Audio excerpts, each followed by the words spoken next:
Good evening. I am so very happy to have the opportunity to be in this conversation with Emeka, Kamila, and Shingai. I'm so happy.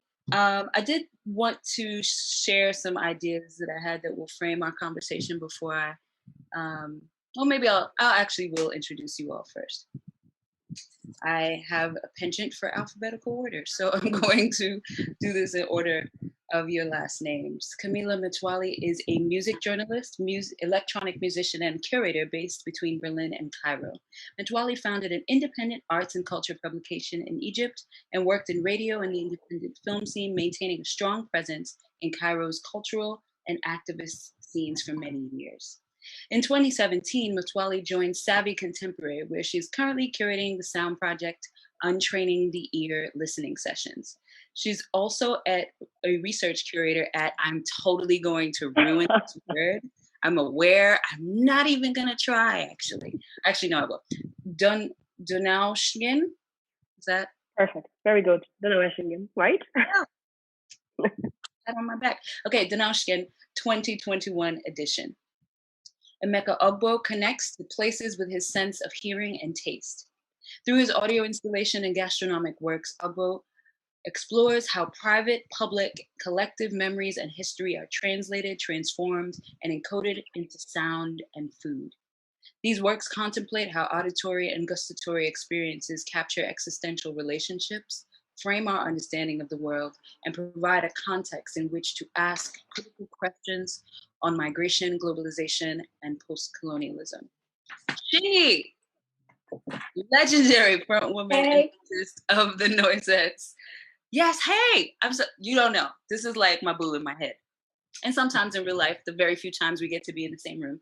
I'm gonna start over. Shingai, legendary frontwoman and bassist of the Noisettes, ignites a groundbreaking chapter with her new EP, Ancient Futures. The EP finds Shingai at the vanguard of a new era of pop.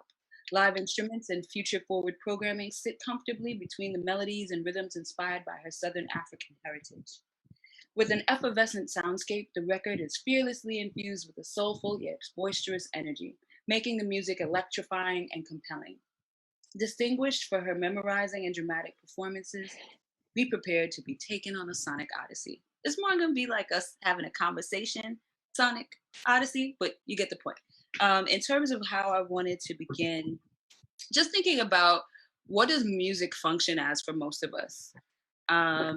And I think I want to begin by asking each of you how you define resilience and resistance specifically. How does that fit in your body within the context of your particular upbringing, the context of all of you being African people from different regions of the continent?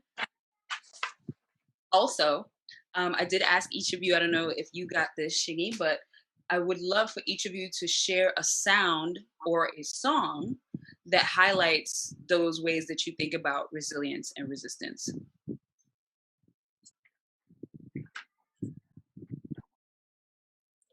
Who wants to go first? Well, I can start. For me, resilience, I think my particular focus would be on resilience. Resilience is being a Nigerian, that is just where I kind of describe it. And not just being a Nigerian, but also being Igbo. I come from the eastern part of Nigeria, and the mentality we do have is the against all odds mentality. We're used to a dysfunctional government. We're used to being on our own, really. We call it Oyo, on your own. And that basically starts from the beginning when you realize that the government is more interested in corruption, looting, filling their pockets, and not taking care of the citizenry as they should. So from day one, you're already on the grind trying to make things happen for yourself, and where you're really pushing against the currents in the country. So yeah, resilience for me, I would define that as being a Nigerian and striving to make things happen for yourself. That's my first shot. And then do you have a sound or a song? Oh, I thought others would go through the flow then. All right. There's a song that always turns up for me when I think about resistance, and this is a song that yeah, I think I'll play it first. I'll play from my speakers, and I talk a little bit about the song. I'll just jump it a little bit.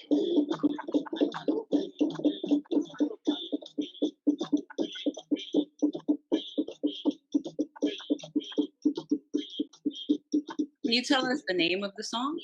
Yeah, I'll get there. I just want to go through the flow first, and I kind of talk about it. We can't. I don't think we can hear it that well. That's why I'm saying that way. Well, the song it's Enyimba Enyi. So I think I'm gonna shut it down. I mean, it's kind of a repetitive song. Nzobu Nzobu Enyimba Enyi. It's basically talking about like stampeding. Enyi in Igbo means the elephant, and it's really about like stampeding your way through the enemies or whoever is blocking your way. And this song, you hear it a lot during riots, during demonstrations. Since we've not really had so much of that going on in Nigeria, you also hear it during football matches. It's a kind of music or song people will chant to intimidate the opponents. And it's the history of the song. I'm not 100% sure about this, but the history kind of connects to the Aba women's riots of 1929. Aba is a city in Nigeria, in the eastern part of Nigeria, and it's also known as Enyimba City, which is the great city in relation to elephant. And I think maybe that could be true about this song because it's Enyimba and Aba is Enyimba City. So in 1929, a group of women decided to riot against the colonial administration of the British government in Nigeria, specifically in the eastern part of Nigeria. And their grievance was that they were going to be taxed or multiple taxation, and they were not being respected as they should. So they came together, went against the administration, predominantly male, and basically changed things from there. So this song is a kind of song that has the structure of a call and response. It's really the whole idea is to incite the crowd, have the crowd respond to what you're saying, and it kind of also follows the war song themes. So the whole thing is to pump up the crowd, have the crowd charge, and go into the situation of whatever they are fighting against. So, but what I found interesting about it is that I never really made that connotation till I started researching with this, where sort of uh, I saw where it was mentioned that the song could have been composed on the go during the riot. It's kind of a freestyle thing that happened, and when people are all together in a public mass and trying to push themselves in unity. The tradition of the Igbos are really the folkloric songs where there's always this situation of call and response, and you can see how this was also introduced in the music. So repetition becomes the key that kind of puts a mnemonic, but also it's a psychological weapon often used as propaganda. So it's when you chant and when you keep going through this flow, it repeats constantly in your head, and it becomes like a rhythm where the whole crowd is in the same frequency, is on the same frequency, and moving in unity. So this music has been around since I can remember. But like I said, it was featured predominantly in riots, and then now we use them mostly during football matches. And this is how you incite the crowd. And if you want to get some riots started, when people hear this, is that call for war? Is that call for participation? Is that call for protests, really? So this is a significant soundtrack. And unfortunately, I can't play it so loud because I'm playing from my speakers, but it's a very famous and popular song in Nigeria. And also during my research, I came across this vinyl. It's a compilation of it's a compilation. It's called the Biafran Freedom Fighters. It's the drums and chants of the fighting Biafra. So the Biafra War was in 1967 to the 70s. It was the Biafra against Nigeria, and apparently this particular song was also on the release for the songs that were used to inside the soldiers before going to the war or during the battles.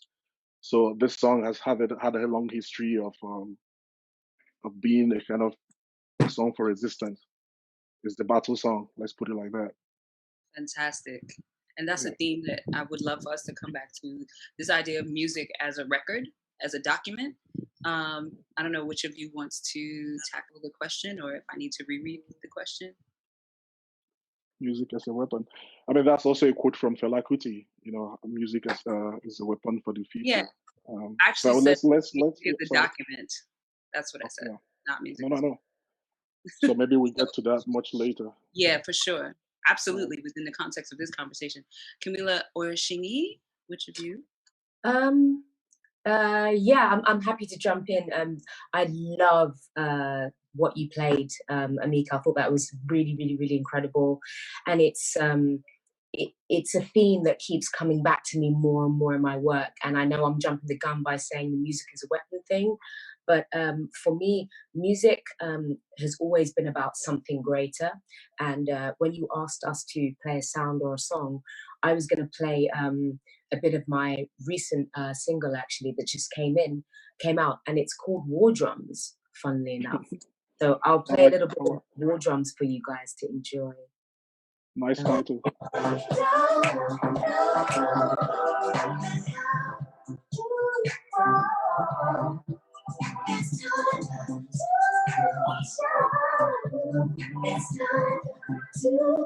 time to Spanish. Our time, yeah. But we see that's how it's going. Our time, yeah. Not running anymore. Our time, yeah. Biggie's how I'm off the floor. It's our time, yeah. Can you hear the drums of war?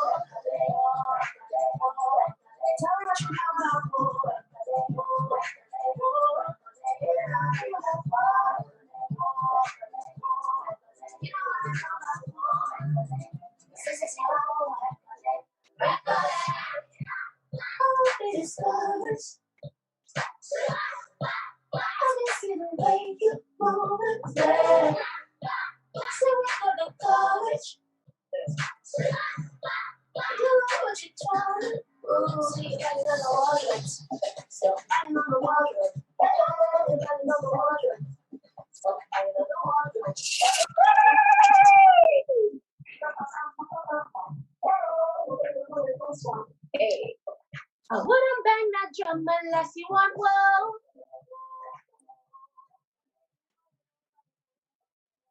So that song is called War Drums.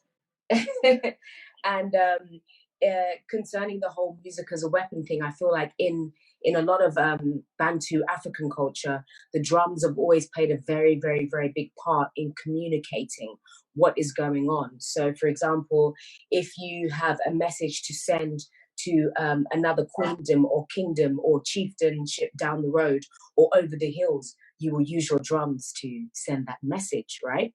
And so I was really fascinated by the idea of the fact that actually the drums and the voice are probably some of the oldest instruments in the world. And in terms of, the use of the drums and the voice, it's such an important part of African culture, of our everyday life, to the point where, you even learn to count by learning certain rhythms and certain ancient melodies and songs. You even learn to sing songs when you're going to collect water, which you don't realize that those songs are teaching you a lot about how to navigate life in the bundu, which we call the bush. So music is a big part of navigating your way through life and finding your identity within your clan, or within your tribe or within your family group. It's a way that we also learn a lot of the stories that are handed down about the history of not only your own clan, but the history of your neighboring clans far and wide. So this idea that I feel like there's been a lot of borders that have been placed not by Africans, but with the purpose of, chopping up Africa so that it can be used to, obviously extract a lot of things. And we don't need to go too much into that, but what I love about the music of Africa and of African descendants is that it's the hugest part of the pop music that we actually know and love today. I mean, you wouldn't have jazz, you wouldn't have soul, you wouldn't have R&B, you wouldn't have reggae, you wouldn't have bossa nova. There's so much. I mean, it's pretty much 90% of what they call pop music is Black music, which is music made from African descendants, and a lot of African descendants that were severed from their heritage and from their past. Music was what they could take with them to keep that alive and to keep that flame and that sense of self, sense of identity, and alive within them. So I mean, I wrote War Drums really as a homage to that. And in the beginning of War Drums, there is a chant which says "Alendo no uri wa," which basically is a chant that means the visitors are arriving. The guests from faraway lands are arriving. Let's make them feel welcome.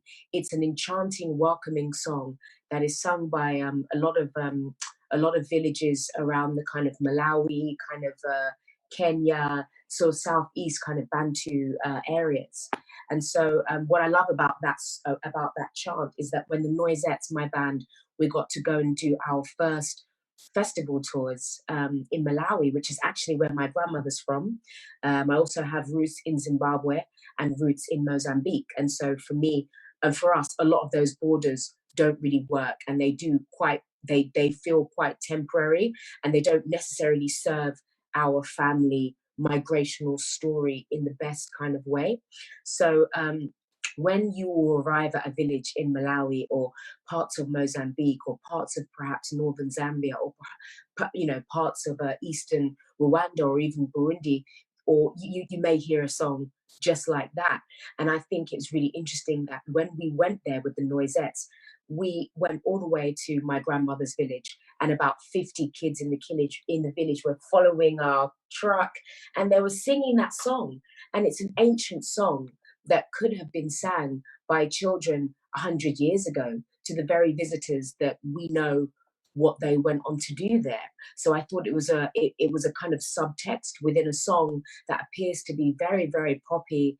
And yes, I do want this song to reach people, which is why I wanted to use the craft of songwriting that I'd learned with my time in the Noisettes. The music that I'm doing now with Ancient Futures and my album that's coming on is very similar to War Drums in the sense that it serves to kind of like refresh this narrative about kind of, African music being kind of, dark and mysterious and strange. And when actually that's not what it is, because as I said earlier, it is 90% at least of the pop music that the world enjoys and loves. And a lot of people benefit from that who aren't even, of African descent. So War Drums was written because I wanted to say that there's a lot of people with power out there.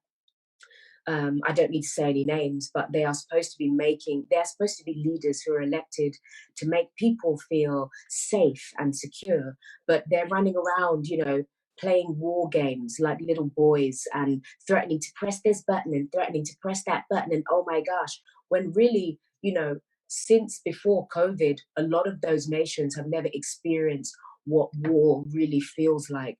They wouldn't know what it feels like to actually experience the horrors and the reality and the consequences of war, not since perhaps the Second World War, arguably, a lot of Western nations. So, I just had this idea of like, there are these, elected so-called civilized leaders out there that are banging on the war drums, but they don't want to know about war, and that's the last thing that they should be doing. So I used the children's voices welcoming the Noisettes home to come and play festivals and to come and show them that actually for me, making music as a career was also a way to make sure that I could do my part in driving prosperity and reframing the narrative about my culture as well. So there's a lot in there. You guys can make what you want of it, but that's why I chose to play War Drums, and I think it's really such a lovely coincidence that the song you chose, Emeka,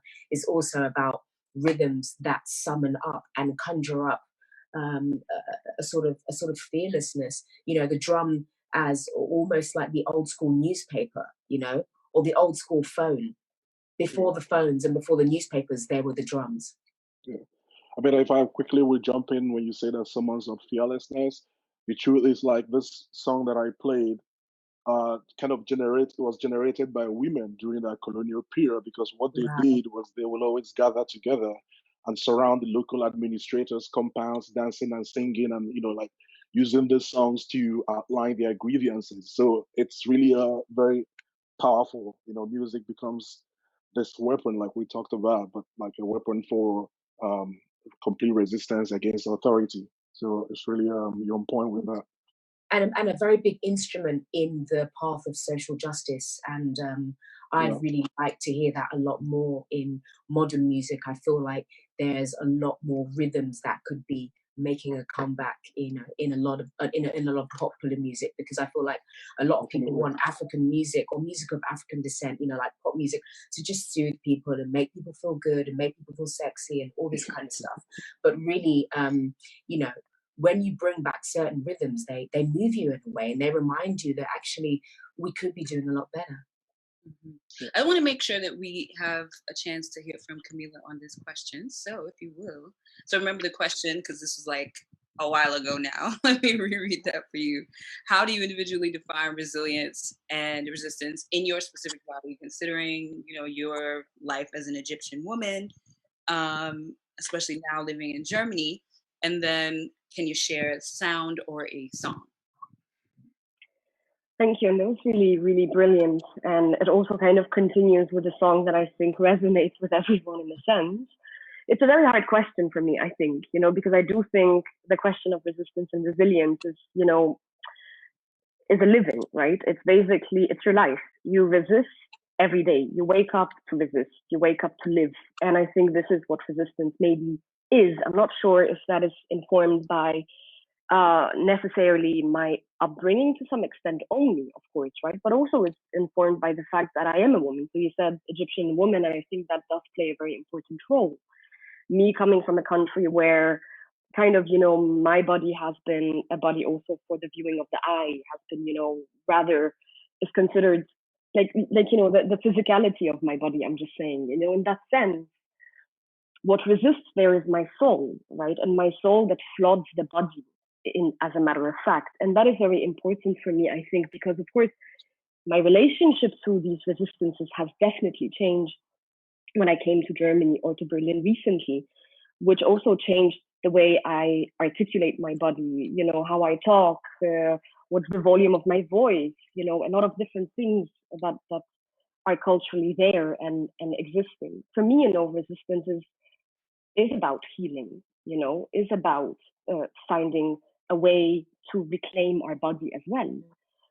And that is very, very important to me. And, earlier we were asking what kind of were we thinking about earlier. And I was talking to my very good friend, Hiba Habib, and she caught a phrase and she said, I'm here in my body, everyone else is just visiting. And this to me is something important. As a person that was, raised in a quite pan-Arab per se environment in Egypt, and I'm not sure if that is the identity that informs me alone, right? I'm also an African, and I'm supposed, a part of my resistance is ensuring that my African identity is not erased by the counterpart. And a part of, my resistance is resisting the African divide. So back to the borders, back to the African divide, that divide that was imposed onto us and not by us. And of course, Egypt, I think is such a complicated space. It has a very important history that is a part of our identities, and yet it is also complicated. So maybe thinking about Egypt today, thinking about resistance today, of course I'm thinking about the fact that I still have a tongue to speak with, and maybe my tongue is a tool to be telling stories about those whose stories are not there anymore. Like, for example, I really want to bring that up. I know it might be a bit, it is actually not off topic. We're flowing. It's fine. Just flow. It's fine. In May this year, a young Egyptian filmmaker called Shadi Habash has passed away in prison. This is one of the many people that has been, imprisoned by the extremely violent regime. The reason why he went to prison is because he directed a video clip for another activist, musician, singer, songwriter called Rami Assam, who lives in exile, and the song is called Balaha, which is basically mocking the Egyptian president. Consequently, a young man at the age of 22 goes to prison, and his story and he passes away. I mean, to me, this is resistance. We have to keep continuing, we have to back to the protest as a space or a song, we have to continue to take those songs from one another, lend one another's tongue to continue speaking. And I thought, of course, about Asia Madani when thinking about resistance. She's a Sudanese singer, songwriter, activist living in Egypt, an incredible musician whom I really appreciate and really like her work a lot. And she, composes, has very many different compositions, but one is called Nuba. So it basically talks about the Nubian people. Maybe I'll play it first and then I'll give a couple of thoughts there. While you're doing that, if members of our audience have questions, please feel free to enter them in the Q&A. Yes. Electroshabi Mahragan. So that's a comment, I suppose, about very important also music, which is electroshabi and mahraganat, from the people in Egypt. As it's there as well. Okay, I'll go slightly to Asia. I'm trying to remember how are we sharing the screen. So you click the share screen button at the bottom. Yes. Voila. You also make sure you computer sound. Right, exactly. النوبة نوبة النوبة جبال النوبة الليلة ذكرى جميلة الخالة والحبوبة نوبة النوبة نوبة النوبة جبال النوبة الليلة ذكرى جميلة الخالة والحبوبة حباني يا خلاني حباني يا جيراني حباني يا أخواني حباني يا خلاني ألف شتات روحي واتمنى أرجع تاني نوبة النوبة نوبة النوبة جبال النوبة الليلة ذكرى جميلة الليلة ذكرى جميلة الليلة ذكرى جميلة الليلة ذكرى جميلة نغني فيك دغلي نغني فيك دغلي نغني فيك دغلي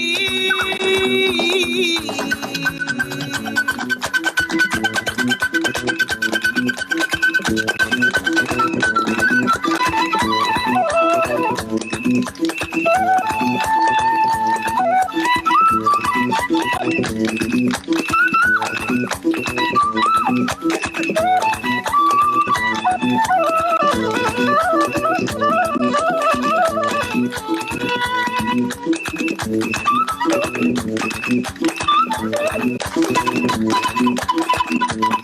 نغني فيك دغلي حبيبي جاي لعبها فوق جبال النوبة النوبة نوبة النوبة جبال النوبة الليلة ذكرى جميلة الليلة ذكرى جميلة الليلة ذكرى جميلة الليلة ذكرى جميلة نوبة النوبة نوبة النوبة جبال النوبة نوبة النوبة نوبة النوبة جبال النوبة.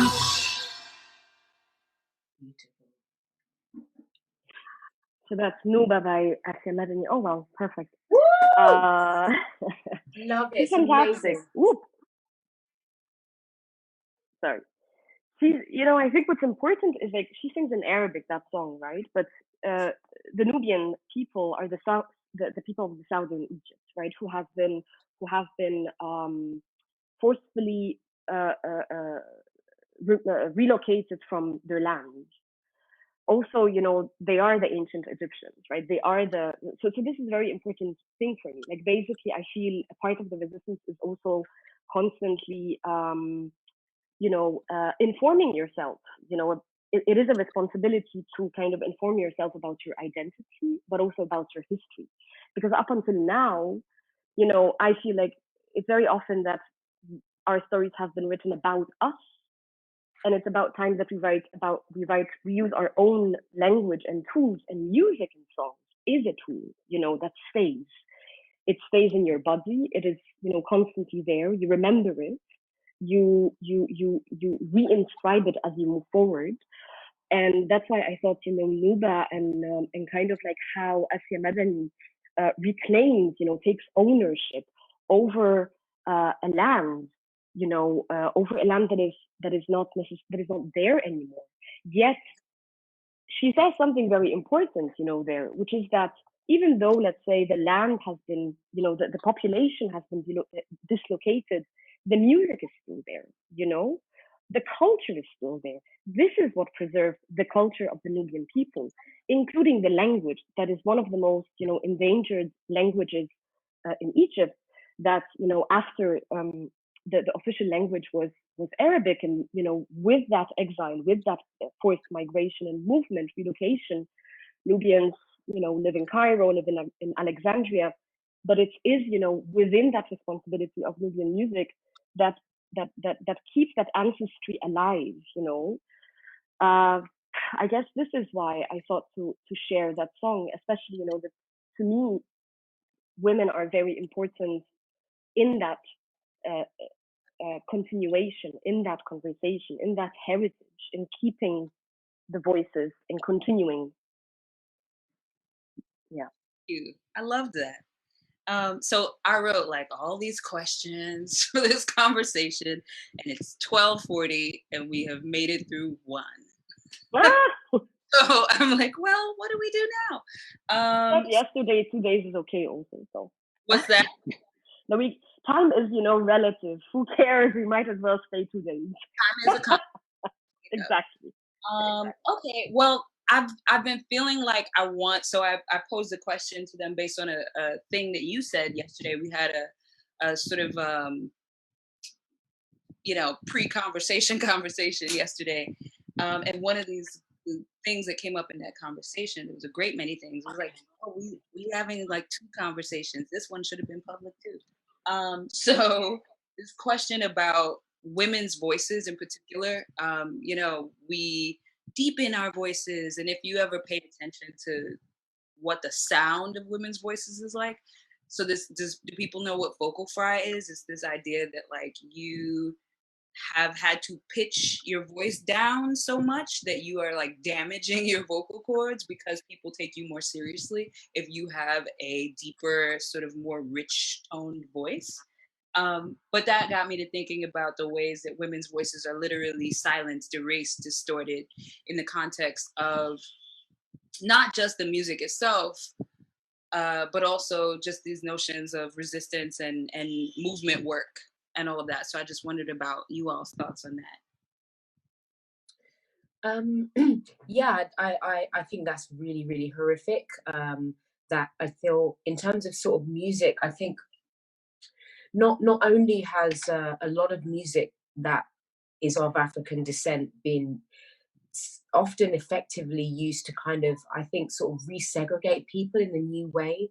Music has definitely become, since a lot of this incredible music, which again I say a lot of it comes from Africa.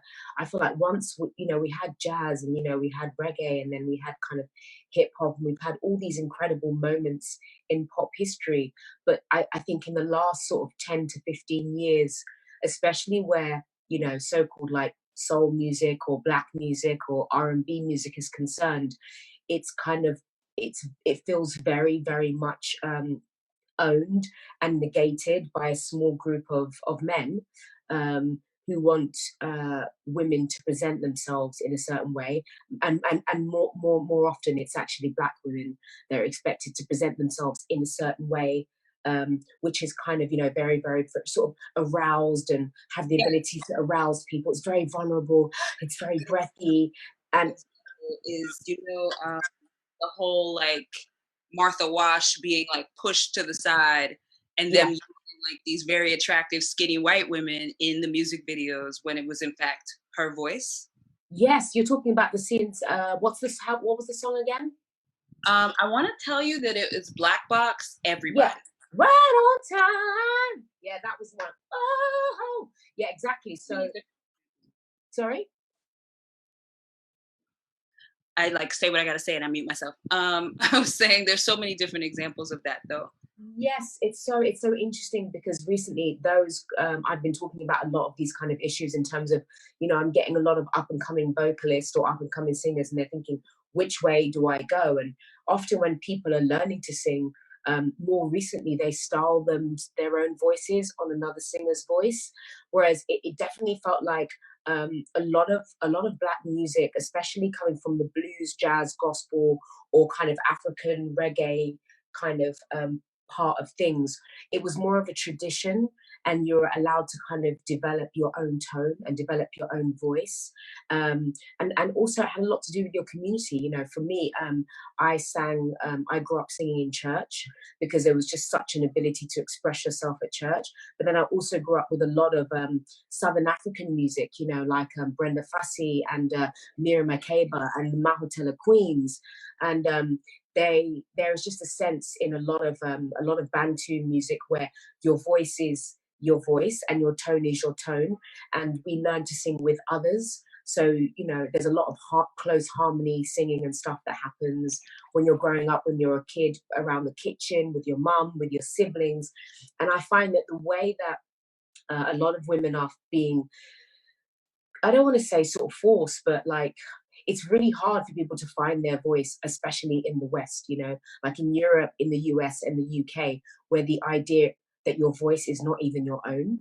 That was an incredible point that was made earlier. The fact that your voice isn't your own, and that even if you are a vocalist of color, you're having to sing in a certain kind of trope, in a certain kind of stereotypical way. And, I think that that's quite dangerous because it's not only dangerous physically on your voice, but it's dangerous in terms of your mental health, your sense of self. You're building something which is supposed to give you access to a career and a lifelong love of exploration and the joy of experiencing and sharing music. And if the starting point is you have to sing like this to please this demographic, it's very, very dangerous. And it's music being used by the other side, let's say the enemy, to effectively, almost create new people who are then not even clear about what messages they feel that they are allowed to put in their own music. And again, women are having to sing in the West about the same kind of topics. It's like either you're twerking for Tyrone, or and not even getting paid while you're doing it because your contract is just all over the place. I'm sorry, let's be real. So it's like even the subjects, not only is your voice being very closely monitored by the people. Oh, not only is your not only is your voice being monitored by the people that have signed you, that's supposed to protect you, that are supposed to be as I said, supporting your dream, but what you sing about is even policed. So I'm very, very inspired by the song Nuba that we've just heard, because I just feel like even if you don't know what it means, you just get a sense of like emancipation, freedom, resilience in the person's voice. And I feel like we do have a responsibility to for those of us that are artists and that are musicians, that have managed to get some sense of freedom and to get some sort of independence. We do have then a responsibility to be brave enough and free enough to make music that does not have to perpetuate certain negative stereotypes that actually are rooted in something a lot more greater and a lot more kind of dangerous, I think, for the future. So yeah, I've heard of the stuff that's going on with a lot of up and coming vocalists and a lot of singers, and yeah, I would just say, like, take the time to explore, find your voice, and know that there isn't one or two types of voice to have if you're a female. And if you're a female of color, I just feel like we have access to such a myriad of tones. And to be told you've only got to sound like these three singers, it's actually, it's diabolical. It's, yeah, as you said, it's dangerous, and it's just yeah, it's just part, it feels part of something that's even a bit more sinister that we probably won't have time to go into. Emeka, did you want to? Well, I really don't have so much to say, but I've never really been a big fan of these commercial, so-called commercial music. It never like really appealed to me in that sense, because I see this whole thing about like selling bodies, not just the sound, you know. So I grew up where the kind of music by women that I heard a lot were traditional Igbo music, and these were really like didactic songs that had like meanings and proverbs that you listened out for. It's not just about the voice; it's also about what they are saying. So I grew up in that environment, and a lot of research I'm doing this day on sound is really on the Igbo cultural sounds and seeing how powerful and how strong women were and the role they played in music. Women were the ones leading the musical groups most of the times. They were the ones in front, like during this about women's riots, to realize that it was the women that had to go to these places to the counselors, or like to now go and call them out. And in the process of calling them out with their grievances, they turned it into music. These are music that you probably hear from folk songs that your grandmothers sing to you, but then they were able to like kind of freestyle with the situation of what was going on and made new music on the go. This I really found interesting and really researching on. So the whole idea of commercial music, which is what this is all about, the voice fry and women being denied their voices, never really appealed to me, and I don't know so much about it. Actually, I disagree. This question is not about commercial music. It's about, I said specifically, in the context of movement. So this isn't just about, making records to sell. This is definitely not about that. So I don't know. Can you break it down more if it's not just about making records to sell? So I'm learning. Yeah. So thinking about, for example, in the American context, so for we didn't really get like my bio at the beginning, but I am in New York. I am of Caribbean descent, but grew up in America. So when you talk about the civil rights moments here, you're only hearing men's names. You're not hearing names like Fannie Lou Hamer. You're not hearing names like Ella Baker. You're not hearing those names. And literally, in the context of what we're talking about resistance, we're talking about resilience. And now it's interesting, like I am also a member of something called the Resistance Revival Chorus, which is a sort of outgrowth of the Women's March that took place early in 2017. And so much of what we're doing is very much about amplifying those conversations about women's voices in particular, but also using music as a tool for protest. Like we actually show up, boots on the ground at protests. We go to DC, we go to different places to perform in support of those ideas. So I'm wondering about like the literal erasure of women's voices from these conversations. Someone posed the question. I hope they put it in the Q&A. They did. Let's see. Nope. Let's see. So that means I got to scroll through the chat. This is why I'm asking you all to put your questions in the Q&A, because it's a little hard to scroll. Can you talk about certain types of music sound have been surveilled and censored? So it's not just that there's music and sound being censored. It's like everything is being censored when it comes from a particular group of people. That's more so what I want you to address here. Can I, do you mind, Emeka, if I also share some more light on my experience, and also why? I'm here to learn too. Yeah, amazing. I'm learning so much, man. I want to get that record as well, because that one you played was incredible.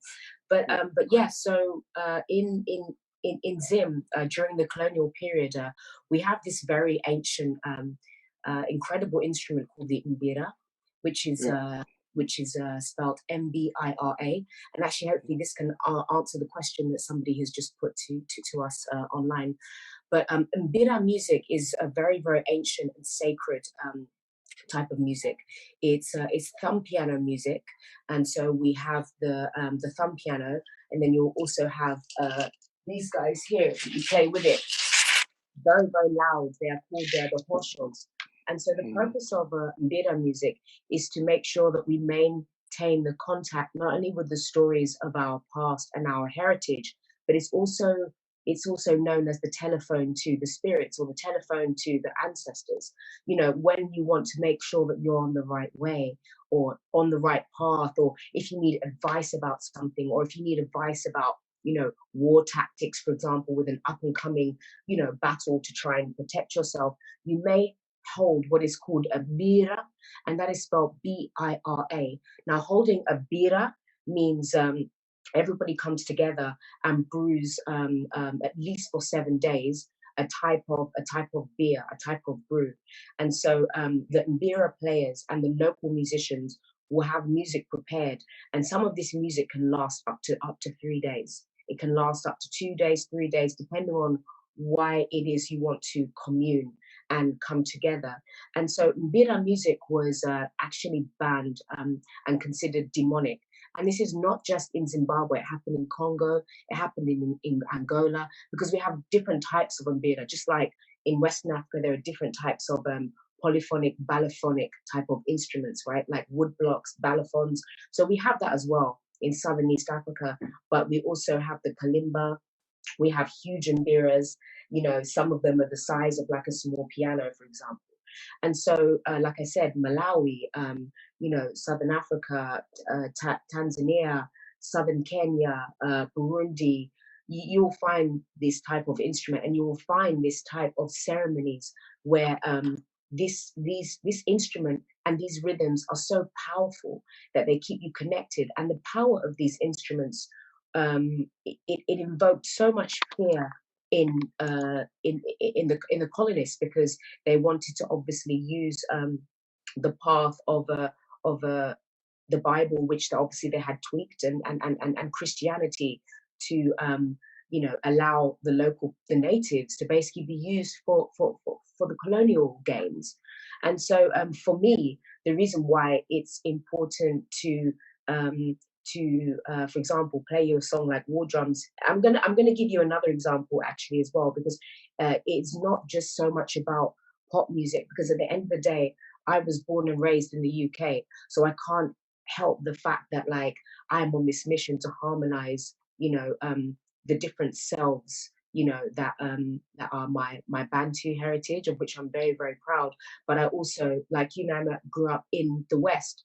So part of your responsibility when you grow up in the West and you have the opportunity to have a voice, you've been activated in some way. So part of the way that you feed your activism in, and part of the way that I feed my activism in, is by making sure that you know, it's not just about pop music. People are learning when they listen to my music, they are learning about ancient cultures and traditions, which are just so mind-blowing.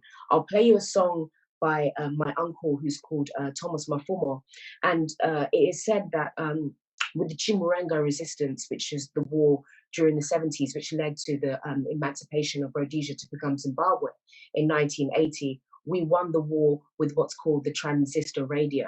Now, I say that because what the British did was they didn't realize how powerful music was in our efforts to come together, and it was such a big part in the war. So, for example, you would have an Mbira song, which someone like Thomas Mafumo would translate into the modern day pop music at the time, which was the guitar, drum and bass combo. So there's an ancient song called Shumba, which is an Mbira song. And actually it's funny because you were talking about the song earlier being called Elephant.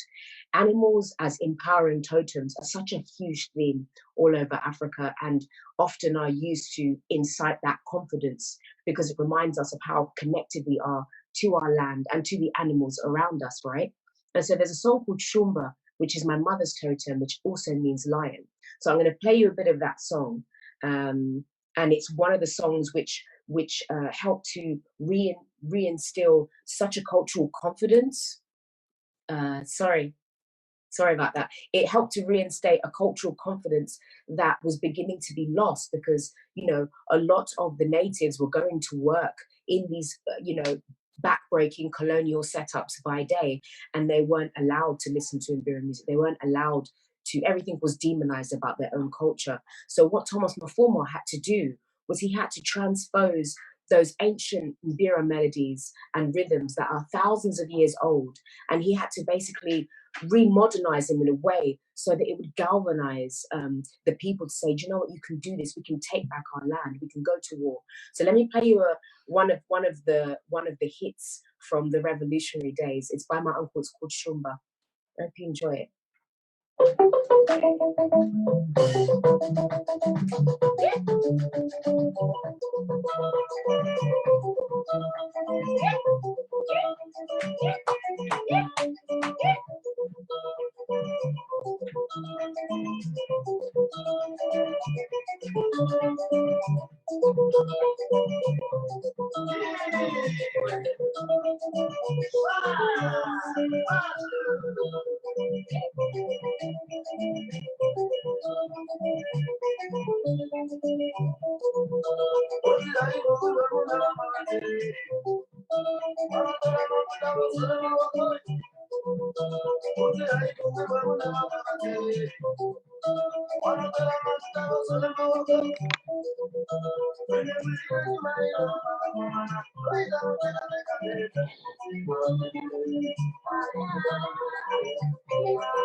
What language is that?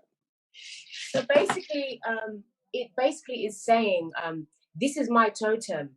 I am a lion. Respect me. I am, you know, the powerful one that was here first, that made way for you to be able to cultivate and tame the land around me so that you could exist here at one. Okay. And so what I love about what he did there was that songs like that, when they were played in, you know, in a way that a lot of the young people a lot of them were scared to go and join the guerrillas to fight for Mozambique, to go down south, to cross the border.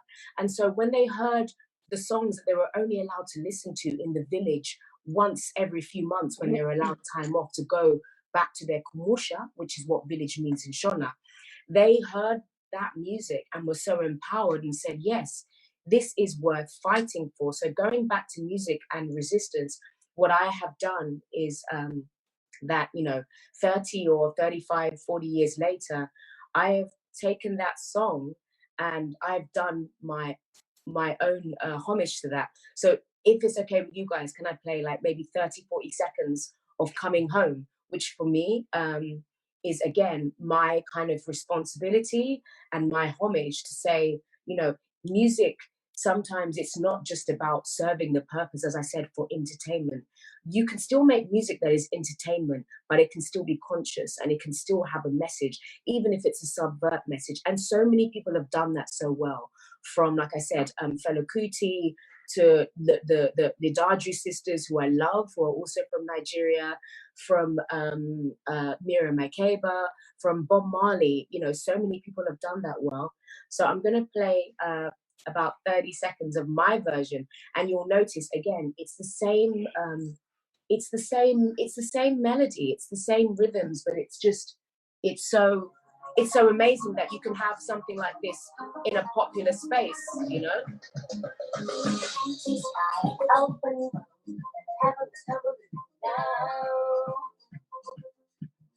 Here I am, there you are, waiting to take my hold me close, I'll leave it, take away all your fears. It's been so long since I Loving the way you feel. Cause I know and I know and I know and I know and I know and I know and I know and I know and I know. Yeah. Cause I know in my heart and I know in my soul the one that I need. Yes, I know. Something keeps calling me right back home. Only God, I will fight. This is where I belong. Your heart is calling me back home. Shingy. I will fight. This is where I belong.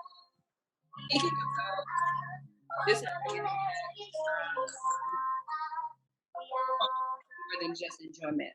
What individually do you remember as well? I mean, we already know your answer to me, but what is the moment that you were confronted with music that showed you, that shifted your understanding of that function and the possible functions of what music could be in the context of protests, resistance, and so on? Is this one for me? No, because sorry, I missed the beginning of it because I was trying to do the fade out. I was fading the track, but thank you. Sorry, I'm here. All good. I think that gave me a good segue back into these questions. So thank you. No, I wanted to jump on what Shingai was saying previously, but if anyone wants to answer this, they can go ahead. I'll probably come back to that in relation to Fela Kuti and how he said music is not just for entertainment, or like music is not entertainment. No, this is an answer to the question that I posed. So continue. Well, I'll just read out what Fela. There was this. I would have loved to play the interview, but it's probably. Well, let me try first. If it's not working, I'll just read out what that statement. What his statement is. But there was this interview where Fela was talking about music and the environment. You can sing about love. You can sing about pure music can be. Is the audio clear? Can be an instrument of enjoyment. You can sing about love. You can sing about That's not like what it means. Environment. My society is underdeveloping because of an alien system on our people now. So there's no music for enjoyment. There's nothing like love. There's something like a struggle for people's existence. So, as an artist, politically, artistically, the whole idea about your environment must be represented in the music, in the arts. So, the art is what is happening at a particular time of a people's development or underdevelopment.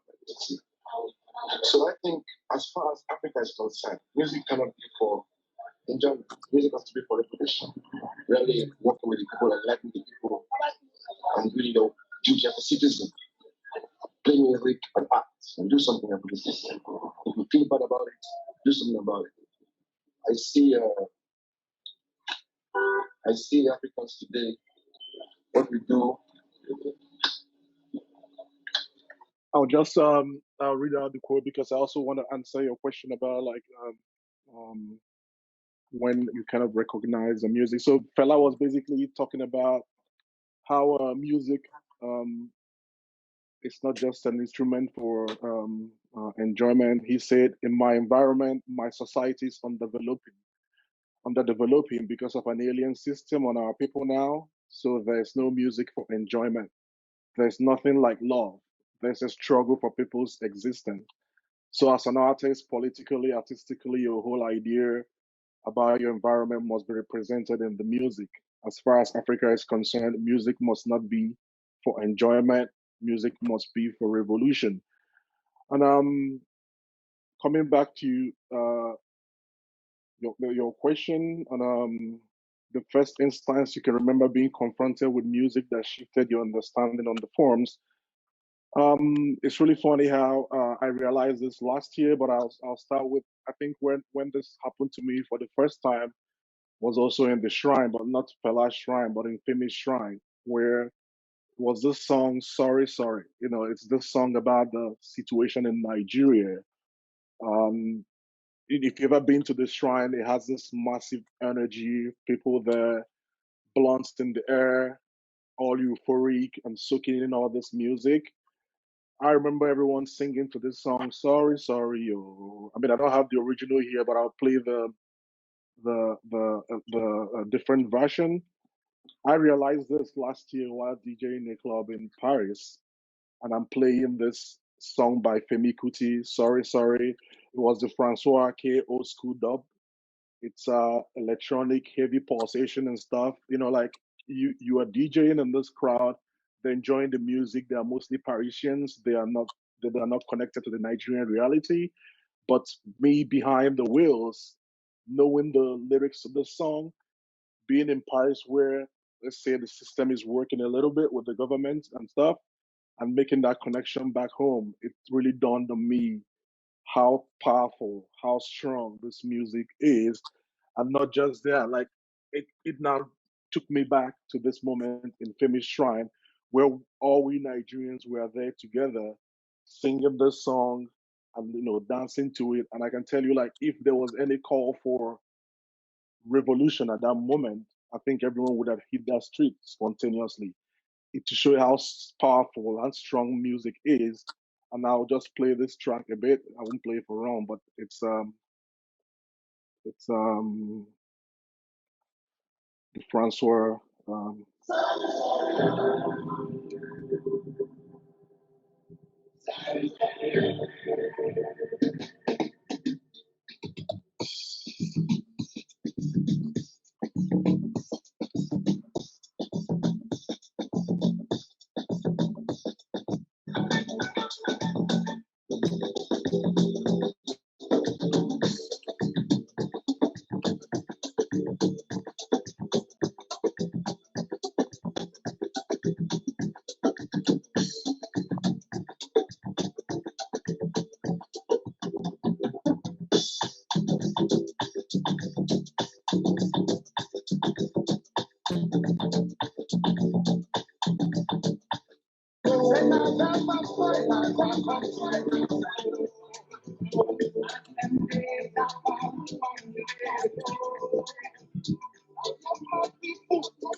This song, it hit me. It puts you in this state of mind to reflect on the situation of your country.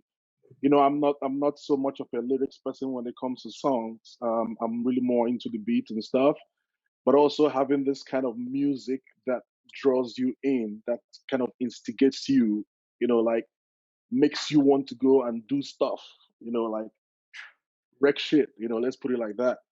So this is really like exemplary, as an example of a situation where I realized that it wasn't just about entertainment. It wasn't just about like dancing. It wasn't just about like,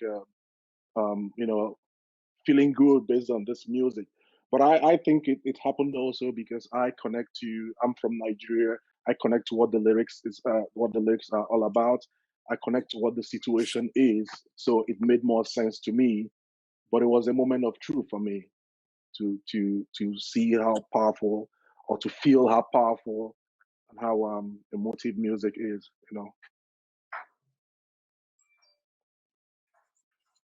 Perfect. Thank you so much, Kamila. I mean, I just want to bring Stella Shiweshe into the conversation, right? The queen. Just so we invoke her as we talk. I think it's important. And I remember we one time invited her to perform in Savi, and when I called her, she said, who are you inviting? Are you inviting Stella, or are you inviting Indira? She really made a huge distinction between, Stella as Stella and Indira as being Stella, and the spirit as it transcends. So I'll share a link to the music. But thank you very much, all of you, for all these amazing stories and sharing, actually, you know, and maybe, so the question was basically, when confronted with, what was it again? Can you, So what is the first instance or a particular instance that like really, really resonated? That you can remember being confronted with music that shifted your understanding of the form's possible functions. How did your body respond? Is actually the second part that I didn't add first time. But want to add something, Emeka? You can. I felt like going to fuck shit up, you know. Fair enough. I was thinking rather, you know, for me to shift the conversation slightly to sound, right, and rather think about sonicity, think about orality, and not necessarily only music. And of course, I'm thinking, and I'm really weaving with kind of the very different things that we were talking about here, the conversation back to the kind of the square, right? The moment of the protest, the time when we kind of suspend everything and we protest together and we start chanting, you know, and chanting is also a part of the musicality of these protests and kind of the connectivity of the bodies. And that, I think, for me was one of those moments that was very powerful because, in a sense, you know, when you're surrounded by, you know, a huge group of people, where chants and not only chants and chit chat and music, but also the sound of the square. In Arabic, it means sound, and sound means both voice and sound.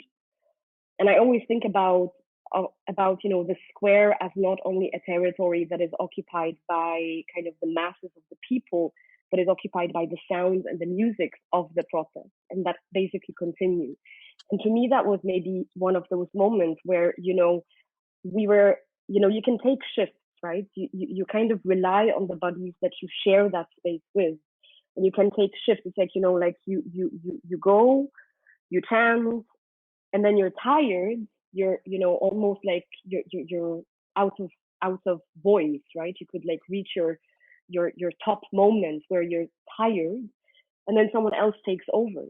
So this moment when the sound continues and almost never stops is, to me, a very powerful realization, you know, how sound is also a very important element in our being. And I think, you know, we're always thinking about, you know, how we experience the world. And I'm always wondering, you know, how also sound and is a part of that experientiality, either positively or negatively, because also sound, you know, constitutes the kind of the violence we're living in. So this kind of like, I don't know, the strength of the voices, you know, this unity, the synchronicity, it's almost like meditation in a sense, where, you know, there is this American composer, Pauline Oliveros, who also created something called sonic meditations for women ensembles in the 70s. And one of which is a meditation that asks, you know, participants to join with a different tone. And one way or another, you synchronize. You become one. You know, you come as a cacophony, and then this cacophony becomes a whole. And that kind of experience of the space of the protest, the song of the protest, that kind of, you know, the space that is of course unwanted, that becomes, you know, that becomes a threat to the system, right? To the system that is bound to the time of the capital, which is also time that we do not necessarily, you know, abide with or think about. You know, this idea that time is divided into moments, time is divided into, you know, hours, time is divided into capital. And I think this is what fascinates me about those moments where, in that moment of being together with other bodies, and, you know, back to a little bit to Emeka, you know, but also about this like notion where music is entertainment, and that is a very Western construct, you know, even by the way we experience music. And I remember, you know, a lecture by a very interesting Ghanaian musicologist, Kofi Agawu, and he writes about the impulse in African music, you know, and he basically specifically zones, I might be slightly misphrasing him here, but he specifically zones into the so-called African minimalism, right?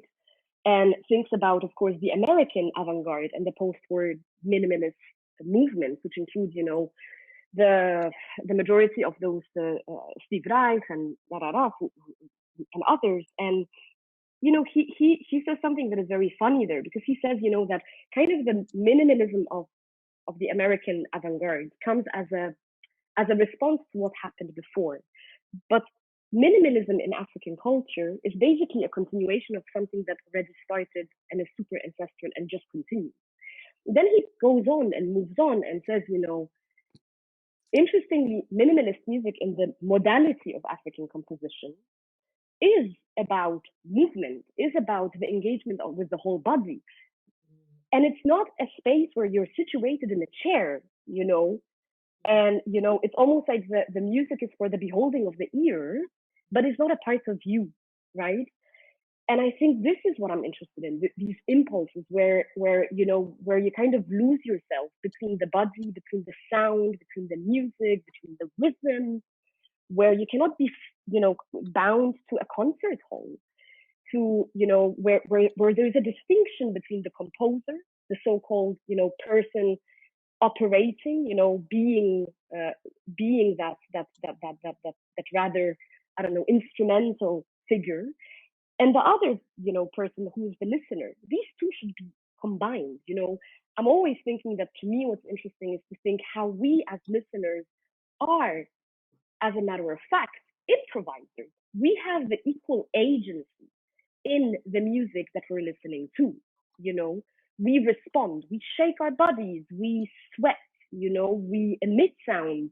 And then not only, when we're not confined to a chair, we move, which means that, you know, the whole spectrum of the sounds around you changes with you. And to me, I think that was very much the moment in that square that, you know, you're surrounded by this crowd, that, on the contrary, you know, when I came to Germany 2 years ago, I felt threatened in a sense, because it was so silent to me. I was a bit like, whoa, you know, why isn't there, like, I don't know, a rhythm in the street? Like, you know what I mean? I was walking that way, but why is it so silent? And of course, you know, if we want to go back to kind of the women voices, of course, you know, since I came here, I noticed that I'm too loud. And when I'm too loud, you know, I'm hysterical. Or when I'm too loud, I'm angry. And I'm constantly detuning myself, you know, figuring out, okay, so how can I function in that German society? That is not mine, you know. I don't belong to these. I think it's the policing of the body, you know. And maybe in that moment of suspension of these policies in protest demonstrations, and in those improvised moments of songs that do not necessarily make it to a record, but the instantaneous relationship that we have is, to me, something that I found very important. I love. Wow. Thank you. Everything about that was amazing. I'm like, I just go back and like look at this recording and play that part back a lot. So you know what? I'm sorry. Did you have something? Yeah, I was gonna say I wanted to say, Kamila, that literally moved me so much, and I completely relate so much to what you were saying.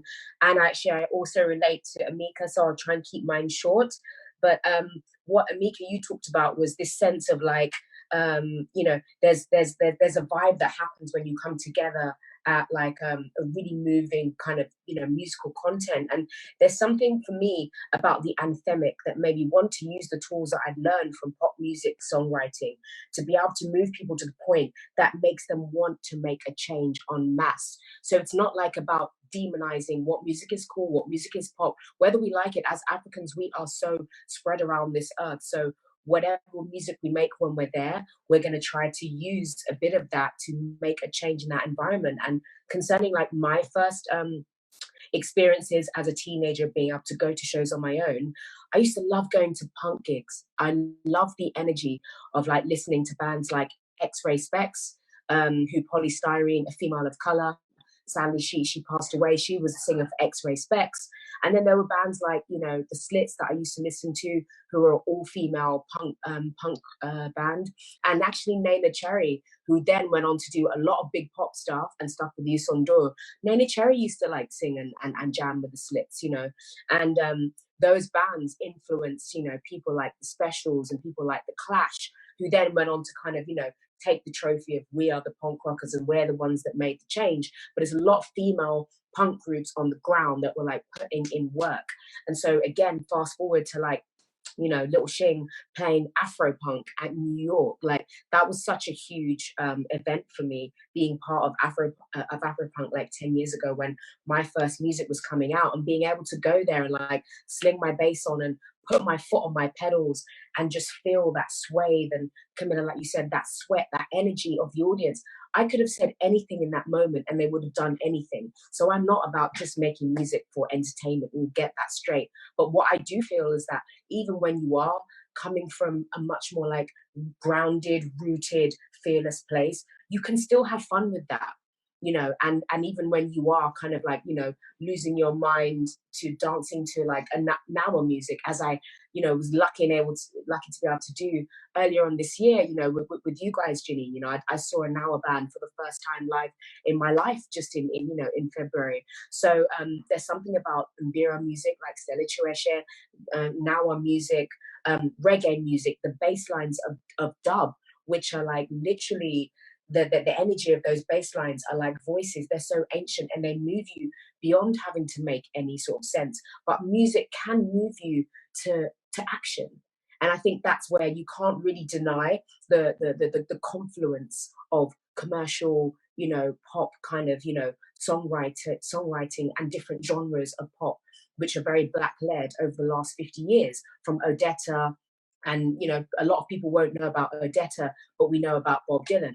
When, you know, Odetta was jamming with Bob Dylan way before, you know, they were even doing stuff on the folk pop music circuit in Monterey and things like that. So you can't deny that confluence. And me as an artist, because I have a voice and I have a platform, and I'm aware that so many of us don't, I'm also acutely aware of the power of music. And so as much as it's very important for me to stay rooted and grounded and tuned to a lot of the grassroots music and a lot of the ancient music that is going on in the world, and particularly in Africa, I still feel like we can use a lot of that to make, you know, I mean, someone like Bob Marley had a whole generation wanting to make a change. But then what happened was, you know, a lot of the majors, and it got, you know, reggae then suddenly became so commercialized and people forgot about the power of his message. So I think we're at a really exciting time of pop culture and, you know, the internet and, like, you know, grassroots ancient knowledge of the cultures that have all brought us here and given us the right to exist. So I think it's a very, very exciting time, and we're going to see we're seeing a renaissance of that confluence, and I'm happy to be part of that in some way. You know, like it's also for, it's not really like pointing out that I agree with you 100%. That confluence, when you also listen to Fela's music, it's not just the lyrics. The beats move you. That's where the African thing steps in there. It's not. It starts with the music. Actually, it draws you into it, but it's also like about like paying attention. You know, I wouldn't really. I'm a beats person. You know, like I'm in for it for the rhythm. I'm in for it for the flow, and you can also incite. Actually, you can do that without like the drummings you mentioned. It doesn't even have to come with lyrics. It doesn't even have to come with a song, but it kind of gets your body to this frequency where you're all charged up and you're good to go. You know, it's used. Yeah, it's used. It was used during war. Even in the Western warfare, they still had drummers like leading the war. So The it's not military even about bands. the military bands, exactly. So it's a combination of everything. You know, I'm very much interested in this frequency. You know, building things up. When I DJ, I do it by the beats. Like it takes you up to the peak, and that is when you see the room completely charged and everyone is good to go in that sense. Yeah. So Well, if you it's a could invite combination. us, that would be nice. If you can invite us next time you're DJing. Let's do that. I want to close us out because I know, Emeka, you are like kind of crunched for time. Yeah. So I'm just going to share a passage that I wrote a bit ago. The music of the African global diaspora is at once the vanguard of innovation and potentiality, and often acts as the adjudicator of history of the moment itself. It serves as a constant reminder, a keeper of time in a place whose bedrock is made from forgetting and selective memory. It is the heartbeat in a place that often moves without regard to heart. We tap into a frequency and amplify it. It is an emission of raw emotion, energy, answering the call of the land to throw out that which does not extend life. It is an ultrasonic force capable of healing, path-breaking, and visioning as we reckon with the turbulence of breaking from the stifling, reductive movements of the past. It is the music that is the signal boost as we set a new precedent for truth and vision. So thank you all so much. Where is this text? Is it published? Yes. Okay. We can talk about it later. Yeah, for sure. I changed. Thank you so much for having us. This is actually amazing. And Kamila, I would love to hang out with you. I went to Aswan actually for the first time and experienced how different the voice is when you're singing over the Nile. You know, I stayed on one of those boats and I was singing, and the voice travels so differently over that water. There's something about the electromagnetic frequencies and the electrolytes that makes your voice carry so far away. The spirits. That's beautiful. Yeah. Thank you also so very much. I really hope we soon meet. That would be also amazing to get outside of the digital only. And it was a pleasure, really. Yeah, it's amazing. Let's have a party. Definitely. Oh no, sorry, Emeka. You said I said let's have a party. Yeah. And I just want to say something to Emeka, maybe just quickly, that like I also think voice is rhythm, right? So. Like, you know what I mean? Like this distinction between rhythm and the voice. No, but it's a combination. It's a combination of everything. You know, it's. I like the fact that it can be separated and it can also come together.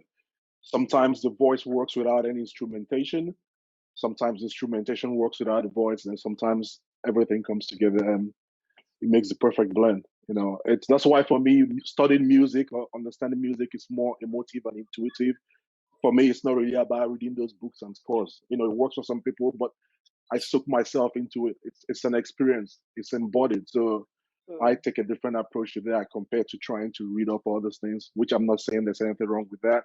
But personally, I make music more with intuition. And I think you have the perfect idea for the parties. So I think we'll continue this conversation there with Shingai performing with Niama. And then after we have an amazing DJ set with Emeka. And Kamila will teach people to listen to music. Well done. Conscious.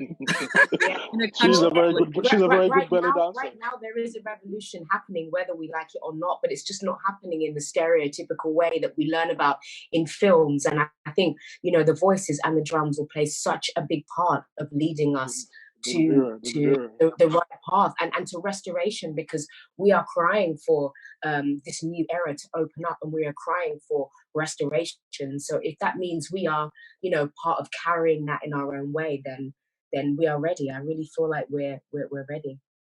If I may, really quick, I have to talk to you about some stuff. So I guess about a month and a half ago, I was involved in founding a new organization here in New York called the Blacksmiths.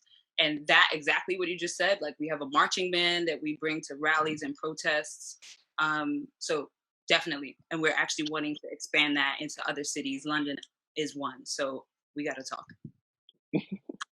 So thank you very much. And thank you, Niama. Thank you, Kamila. Thank you, Shingai. And thank you, Emeka. I think this was the perfect way to conclude the season. And thank you for our faithful audience and our amazing team at MACAAL Fondation Alliance.